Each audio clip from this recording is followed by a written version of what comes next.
Welcome to the first Champions League post-match analysis for this season, where Liverpool defeated AC Milan by a score of 3-2. Hey guys, welcome back to Everacious Reds. My name is Tarek, and if you haven't already liked this video or subscribed to my channel, please do so. I'd really appreciate it. So guys, what did you think about Liverpool's win against AC Milan? Personally, I think the first half came down to a lack of finishing. So, if we remember in the game, the first 13 minutes, the game could have been done. I think Trent's goal in the 9th minute and Salah's missed penalty in the 13th. AC Milan had no idea what was going on. It was such a frantic pace. Liverpool were pressing so high up the pitch. And obviously, this AC Milan team being in the Champions League for the first time, I believe, since 2013-2014, and with such a young squad playing their first game at Anfield, I think they had no idea what was going on. And that is when Liverpool should have taken advantage. And in the first half of the first half, they did, obviously, with Trent's goal. So I think the beautiful part about that goal, to be honest, was when Trent passed it to Salah on the wing, Rafael Leao of AC Milan didn't track Trent. And so Trent just thought, okay, hey, well, if you're going to give me the ball, I'm going to go and I'm just going to make a darting run. And if you're not going to follow me, then, well, I'm gone. So Trent just went down and basically just went right to the net because no one was challenging him. And then we were super fortunate that obviously when Tomori made that slide tackle, the shot hit his shins and then ricocheted into the net. But I thought that is what Liverpool was excellent at, was that they were driving up the pitch and they were really putting the pressure on AC Milan. And then obviously when Robbo had that shot against the defender and he unfortunately handballed it with, his hand up like that, that was the time to put the game to bed. And I think it warrants a discussion regarding the penalty by Mo Salah. Now, to be honest, you can say that, it was probably not a great spot to, kick the penalty, but he had a lot of power behind it. And so I think that's the thing with most of Salah's penalties in the first place. They're not super accurate, but they're extremely powerful. And so, to be honest, it's no big deal in terms of the grand scheme of things where he, missed the penalty. Obviously, if he did score it, it would have been amazing, and we can critique his penalty all day long. But the reality is he scores every penalty. I think the last penalty he missed, I think the stat that they threw out was against Huddersfield. So Huddersfield's not even in the Premier League anymore. So I think that tells you everything you need to know. And you know what? It happens. But I do think, obviously, in the context of the game, it would have killed it off because there's no way that Milan was coming back from 2-0 down. I thought Liverpool played pretty well for the remainder of the half up until probably the last 5 minutes. You could see that Liverpool couldn't press the whole half. It's impossible to keep that intensity up throughout the game. And so, obviously, there were going to be periods of time where Milan was basically going to grow into the game. And that happened or started happening around the 35-minute mark.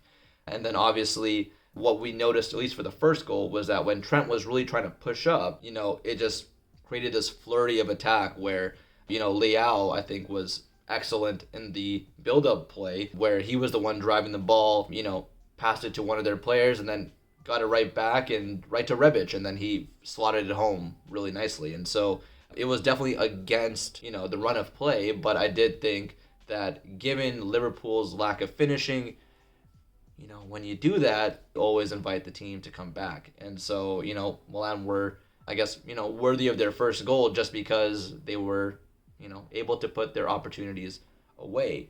It was the second goal that I think at least made me realize that, Liverpool needed the halftime break more than anything. Milan were growing into the game, and, after just conceding a goal, my thought process was that, Liverpool would just hang back a bit, wait till halftime, and then, change things as needed. But it seemed like they really wanted to still play a run and gun style of play, and that was to their disadvantage because when Trent pressed up again, Leao was able to take him out of the play, and then basically Diaz was able to finish that. And so I think it was just probably a lack of game management at that time. Seems like, Liverpool's heads were done in, so to speak. And then obviously we hit halftime wondering how it was even possible that such a dominant opening few minutes turned into being down by one at half. And so that was definitely something that I didn't expect. But, if there was ever a time to come back, in the Champions League, it was last night against AC Milan. Memories of 2005. If you don't remember, look it up. So basically, I think the second half, we started in the best possible way. That it's going to be the same thing where the more minutes, that go by without a goal, the more AC Milan is going to grow confidence into their ability to play their style of game and hold back. But you know what? I thought we did great. I thought Salah played, a 1-2 with Origi. So actually, you know what? Before I even go into that, let's talk about Divock Origi. Who thought that Divock Origi was going to start this game? If you put up your hand, you're lying. I know it.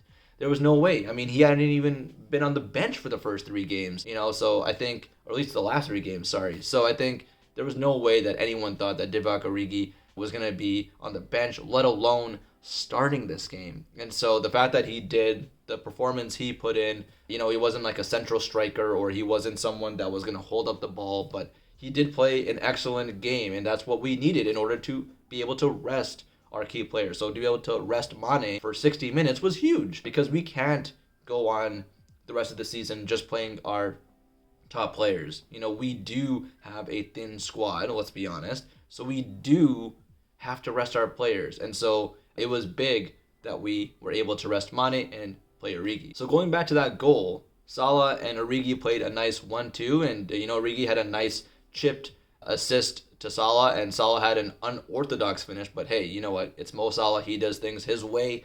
He still finished it and brought us level. So, it was, the exact start we needed in the 48th minute because, as I said earlier, the last thing you want is to give minutes to Milan for them to grow in their confidence. And so when that didn't happen and Liverpool scored, you knew there was something left in the tank for the team. For the longest time, the game just kind of went back and forth, seemed a little bit cagey, didn't seem too open.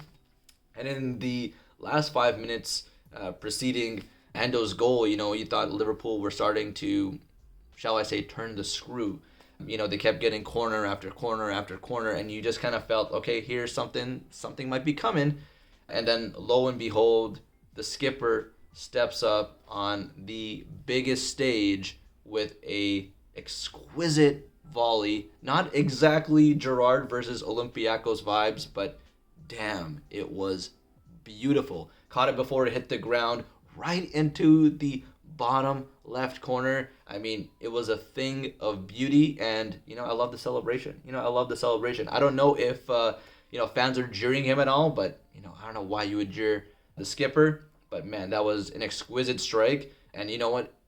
Who saw Klopp lift Thiago in that celebration? I mean, that was Jurgen Klopp to a T. And I think it was just so awesome that we got that goal because it meant that, number one, we were able to lose the lead, but be able to come back and not have a defeated attitude. It meant that, the crowd were still in the game, so they kept pushing on. So that was another positive.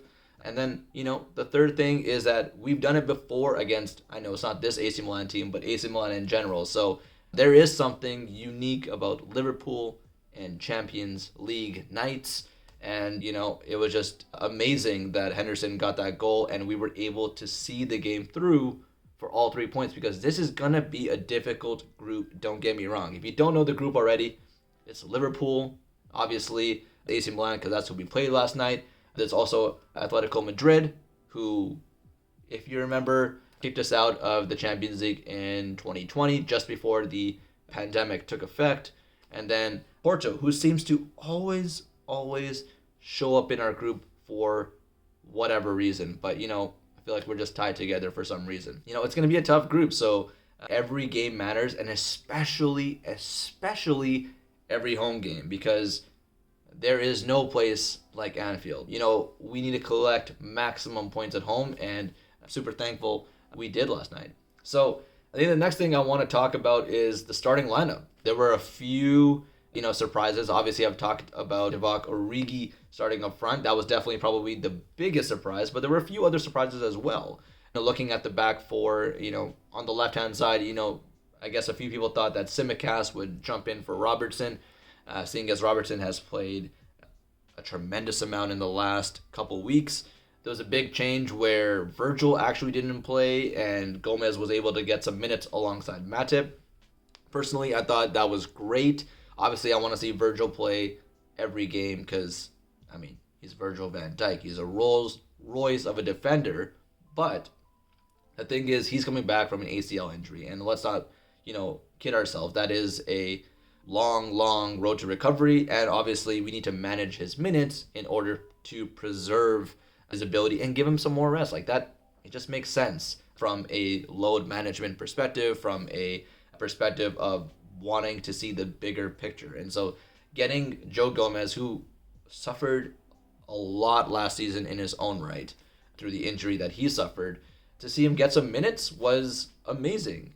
That's what we need in this team, is for our, I wouldn't call Joe Gomez a fringe player, but he's definitely our, I would say, third center back out of the four, with Konate being our fourth. I think he needs minutes, and last night was the perfect opportunity in a Champions League atmosphere under the Anfield lights to give him those minutes, and I thought he played pretty well. Obviously, he was a bit rusty. That's normal, but I think overall he did just fine. I think the midfield was kind of what we expected for the most part, with Fabinho and Henderson, and I think Keita coming in was just a good switch. Thiago's not getting any younger, and Keita needs minutes in order to be able to be called upon without any real rust. And so I was super happy to see, Keita play, and I thought he did well for the most part. There were instances where he lost possession and, probably should have held onto the ball a little bit more, but for the most part, I thought he was good. And so I was happy with what I saw. So, guys, let me know what you thought of that game last night. Who were your standout players? What did you think of the starting 11? Were you pissed? Were you super happy to see the likes of Origi be named by Klopp? Please let me know. Thank you guys so much for watching, and we will see you next time.